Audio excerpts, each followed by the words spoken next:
শীতের সকালে লেপের নিচে শুয়ে থাকার মতো আনন্দের জিনিস আর নেই। তবুও আমায় উঠতে হলো। সকাল 8টায় ক্লাস। দেরিতে ক্লাসে গেলে হেড স্যারের গালি খাওয়া লাগবে।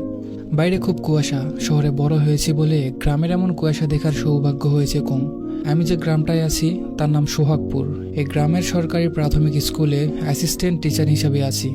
এত তাড়াহুড়া করার পরেও ক্লাসে পৌঁছাতে দেরি হয়ে গেল। হেড স্যার ক্লাসের সামনে দাঁড়িয়েছিলেন। আমাকে দেখেই বললেন, আপনার মতো শহরের দুলালরা কেন গ্রামে চাকরি করতে আসেন বলেন তো? যে চাকরি করেন একটু মনোযোগ দিয়েই করেন। এভাবে গা এলিয়ে দিয়ে চাকরি করলে চলবে? মাথা নিচু করে ক্লাসে ঢুকলাম। চাকরিটা করতে ভালো লাগছে না, কিন্তু কিছু করার নেই।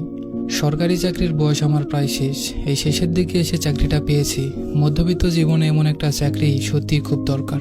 তাই চাকরিটা ছাড়ার কোনো সুযোগ নেই আমার।